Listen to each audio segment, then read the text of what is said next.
दुनिया में जब भी सबसे ताकतवर नेता की बात होती है तो प्रधानमंत्री मोदी के आगे कोई नहीं टिकता। ग्लोबल लीडर्स की रेटिंग हो या फिर सोशल मीडिया का सबसे पॉपुलर चेहरा, प्रधानमंत्री नरेंद्र मोदी दूसरे लीडर्स से कहीं आगे निकल गए हैं। पीएम ने ये लोकप्रियता ऐसी हासिल नहीं की है। इसके पीछे पीएम का वो विजन है जिसमें वो दुनिया को वसुदेव कुटुंबकम की तरह मानते हैं। तो पुतिन जैसे पावरफुल लीडर को उनके सामने ही युद्ध से पीछे हटने का संदेश देते हैं। ये पीएम मोदी का दम है कि वर्ल्ड लीडर्स उन्हें अपना दोस्त बताते हैं और उसमें अपनी शान समझते हैं। कैसे 141 करोड़ भारतीयों की लगन में पीएम मोदी अपना विजन देखते हैं, देखिए special report the PM factor. वसुधैव कुटुंबकम, यही संस्कार विश्व कल्याण का मार्ग प्रशस्त करता है।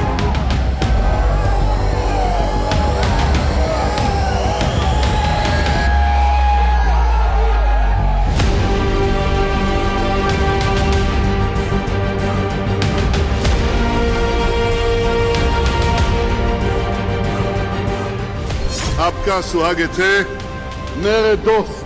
Prime Minister, we've been waiting for you a long time. We've been waiting almost 70 years, in fact. Prime Minister Modi, it's wonderful to see you again in person. Thank you for your continuing commitment to making sure democracy is delivered. Naturally, he's a patriot of his country. And his idea of make in India, it matters, both in economic-wise and in the ethic. So India has made tremendous steps forward in development. America loves India, America respects India, and America will always be faithful and loyal friends to the Indian people.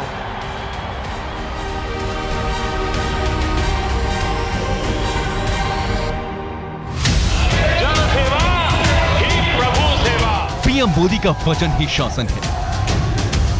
PM Modi के शब्द ही आंदोलन है।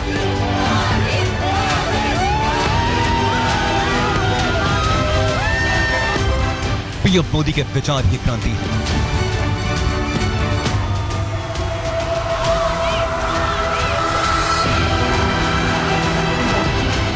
PM Modi का vision नए हिंदुस्तान की नींव रख रहा है। गुजरातनी जनतानो विजयनो शंखनाद છે दोस्त। और देश के करोड़ों भारतीय प्रधानमंत्री मोदी के लिए यही सोचते हैं। हर गुजरते दिन के साथ देश में प्रधानमंत्री मोदी के नए आइडियाज और उसके इंप्लीमेंटेशन से देश विकास के रास्ते पर है। जिस विजन को लोग नकार देते हैं, पीएम मोदी उसी विजन को आधार बनाकर पॉलिसीज बनाते हैं और फिर कीर्तिमान रचते हैं। पिछले कुछ सालों में प्रधानमंत्री एक वर्ल्ड लीडर के तौर पर उभरे हैं। मोदी राज में ब्रिटेन को पीछे छोड़कर भारत 5वीं सबसे बड़ी अर्थव्यवस्था बना। यूएनएससी में सुधार की मांग का रूस और अमेरिका ने समर्थन किया। भारत को G20 और SCO की अध्यक्षता मिली। भारत यूएन सुरक्षा परिषद में अस्थायी सदस्य बना। वेस्ट के ऐतराज के बावजूद भारत रूस से तेल खरीदता रहा। भारत ने रूस से S-400 मिसाइल डिफेंस सिस्टम भी लिया। भारत बदला। आज अपने विकास के लिए भारत जब अमृत काल का रोड मैप तैयार करता है तो उसमें दुनिया की आर्थिक राजनीतिक आकांक्षाओं का भी समावेश है।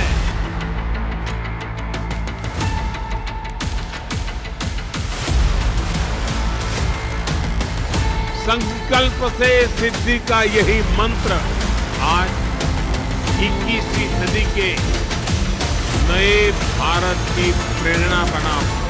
देश में प्रधानमंत्री के तौर पर पीएम मोदी ने लोगों का विश्वास जीतने की कोशिश की। इसकी शुरुआत उन्होंने बेहद छोटे से स्टेप से की। प्रधानमंत्री मोदी मन की बात के जरिए 125 करोड़ हिंदुस्तानियों से जुड़े। एक आम नागरिक से सीधे संवाद किया। मन की बात मेरे मन की आध्यात्मिक यात्रा बन गया है। मन की बात स्व से समष्टि की यात्रा है। मन की बात अहम से वयम की यात्रा है। और अपने मन की बात के जरिए आम लोगों के मन की बात को टटोला। मन की बात से पीएम मोदी ने भारत का परिचय कराया। मन की बात के जरिए पीएम मोदी ने कई स्टेप्स उठाए और सेल्फी विद डॉक्टर इसका एक उदाहरण है। और इसमें मुद्दा सेल्फी नहीं थी, टेक्नोलॉजी नहीं थी, इसमें डॉटर को, बेटी को प्रमुखता दी गई। आम लोगों से डायरेक्ट संवाद में पीएम मोदी ने न सिर्फ नए आइडियाज दिए बल्कि लोगों को मोटिवेट भी किया। प्रोग्राम से फ़ायदा तो है, आप खुद ही देख सकते हैं, क्योंकि ये जन की बात है, क्योंकि आम लोगों की बात है। प्रधानमंत्री जी जैसे आम लोगों में से किसी एक को चुनकर उसके मन की बात को सुनकर और जनता के बीच में रखते हैं, और उससे हमें ये भी पता चलता है कि एक आम नागरिक क्या काम एक स्पेशल कर रहा है। प्रधानमंत्री नरेंद्र मोदी जी अल्पसंख्यक समाज की भी बात करते हैं, पासमानदा समाज की बात करते हैं, दबे कुचले शोषित और वंचित समाज की बात करते हैं। उसी में उन्होंने एक मिसाल दी है कि मंजूर अहमद का जो आज जिक्र का आया, तो जैसा कि मैं सोच रहा था कि मुस्लिम समाज की भी बात होगी तो वो हुई है। देखिए, महिलाओं को हमेशा मोदी जी ने एक वुमेन एम्पावरमेंट पे बहुत खास ध्यान दिया है। उनका रोजगार हो, उनका हर फील्ड में उनकी एक पहचान बनाई है। पिछले 9 साल में पीएम मोदी की कई ऐसी योजनाएं हैं जिसने मोदी सरकार को सबसे अलग साबित किया है। मेक इन इंडिया, स्वच्छ भारत अभियान, जन धन योजना, इकोनॉमिक रिफॉर्म, फास्ट ट्रैक पर विदेश नीति, कश्मीर पर स्टैंड, मन की बात, आयुष्मान भारत, डिजिटल इंडिया, आत्मनिर्भर भारत।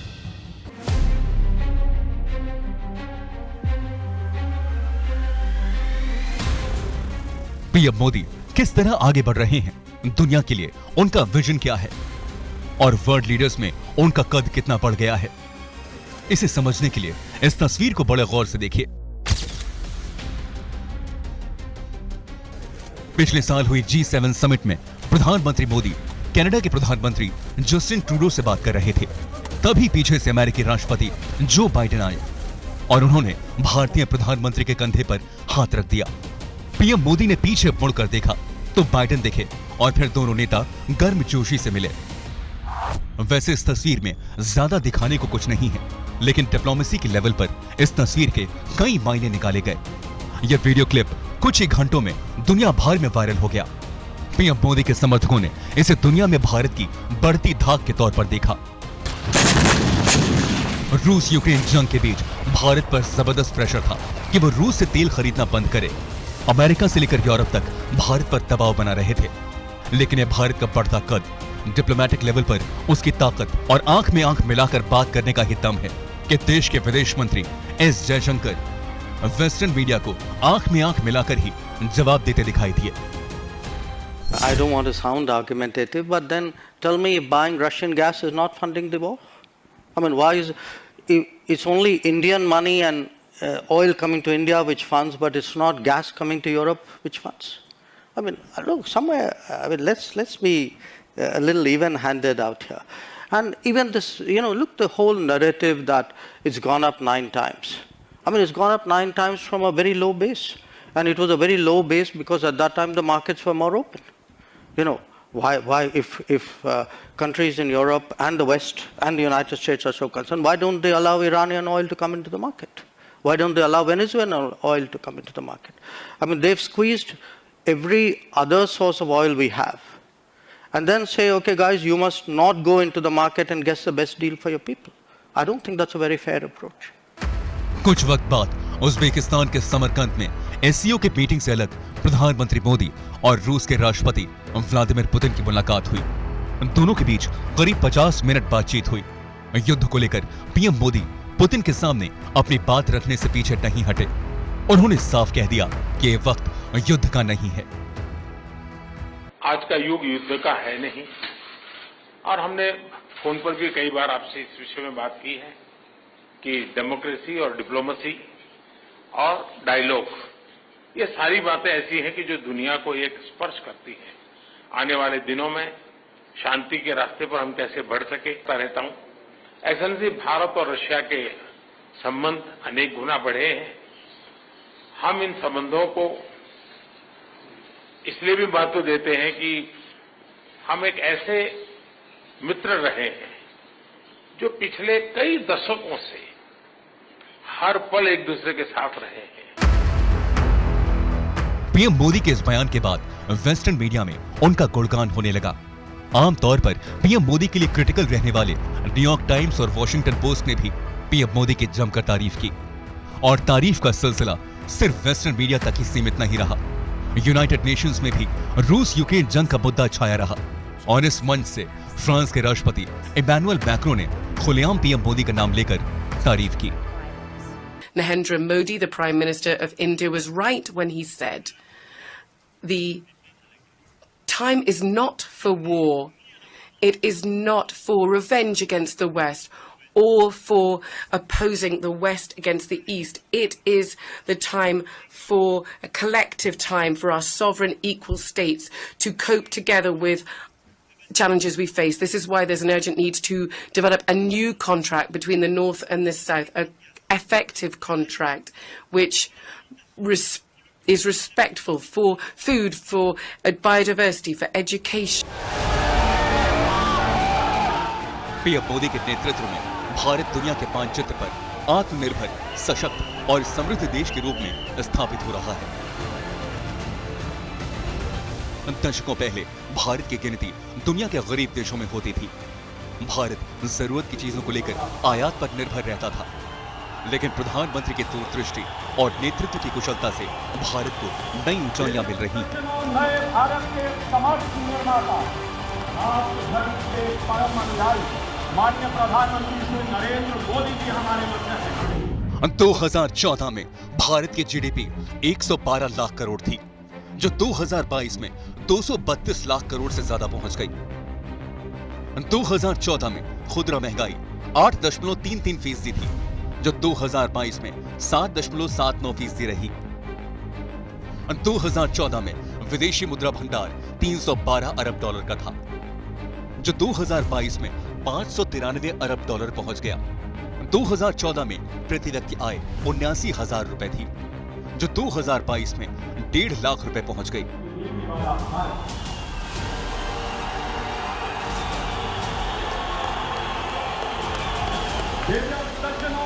भारत के समर्थ निर्माता,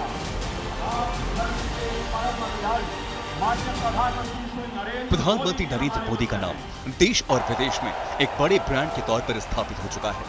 कॉर्पोरेट जगत के दिग्गजों से लेकर दुनिया के बड़े बड़े पॉलिटिकल कमेंटेटर्स भी पीएम मोदी की समझ के कायल हैं और इसके अनगिनत प्रमाण देश के सामने हैं। आम बोलचाल की भाषा में वो इतने सहज तरीके से किसी भी समस्या का हल बता देते हैं जिसके बारे में कोई सोच भी ना सके। ऐसा ही किस्सा बीजेपी सांसद हेमा मालिनी से सुनिए। I used to say, but to Modi ji की बहुत अच्छे कुंड हैं, बहुत सारे मथुरा में ना, सो हमने ये कुंड वो कुंड, हर जगह कुंड होता है, but Kund is filled with all filthy things. तो मैं क्या करूं, कैसा समझाएं लोगों को, गांव वालों को समझ में नहीं आता, सारा गंदा कूड़ा कचरा उसी में डालता है। Then he says, I advise you one thing, what you call it as a jal mandir, then the people will stop throwing kachra in that. आज की तारीख में पीएम मोदी को दुनिया भर के देशों से बड़े सम्मान मिल चुके हैं।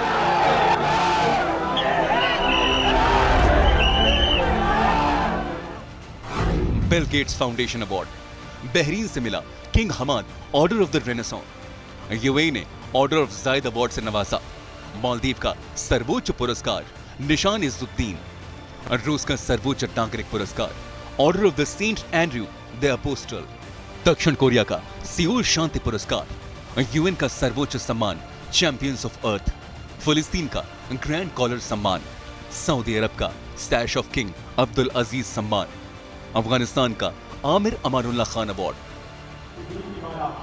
वर्ल्ड लेवल और सामाजिक जीवन में बेहतरीन काम करने वाले पीएम मोदी से कॉर्पोरेट वर्ल्ड भी खासा प्रभावित रहा है। अपोलो टायर्स के वाइस चेयरमैन नीरज कंवर ने ऐसा ही एक किस्सा सुनाया। The mass of the agarbatti, he told us, 12 to 15,000 crore was being imported from Thailand. When we can't grow bans in our own country. And he said in 1947, the British had said not to cut any trees. Okay, so he said that I told my farmers, go and grow bans in your own villages, in your own khet. I will give you the jobs and I will buy the bans from you. And that's how he stopped the imports of the bamboos coming in from Thailand and gave a new industry to India. PM Modi के बारे में कहते हैं कि marketing का उनसे बड़ा mastermind कोई और नहीं है। जिस दौर में मोबाइल नहीं थे, उस दौर में भी कमल के प्रचार का जबरदस्त आइडिया पीएम मोदी के पास था। मुझे याद है कि वो जहां बच्चों को टॉफियां देने के लिए बात भी करते थे, वहां ये भी कहते थे कि एक नया चीज प्रयोग भी करके देखो कि छोटी छोटी जो पतंगें होती हैं उनके ऊपर कमल का फूल छपवा के वो बच्चों में बांटो। हालांकि गर्मियों में जब गर्मियों की छुट्टी होती है तो बच्चे वेले होते हैं, उस टाइम मोबाइल तो थे नहीं, तो कम से कम ये उड़ाएंगे तो कमल का फूल तो आसमान में नजर आएगा, किसी के घर पे गिरेगा, किसी की गली में गिरेगा, तो इसका प्रचार का एक माध्यम हो जाएगा कि कमल का फूल यहाँ पे है और ये भाजपा का निशान है। पीएम मोदी 9 साल से देश के प्रधानमंत्री हैं, लेकिन उनकी लोकप्रियता लगातार बढ़ रही है। ऐसे में विपक्ष के लिए सबसे बड़ी चुनौती पीएम मोदी के सामने दमदार उम्मीदवार उतारने की है जो प्रधानमंत्री को चैलेंज कर सके। Bureau report, TV9 Bharatvarsh.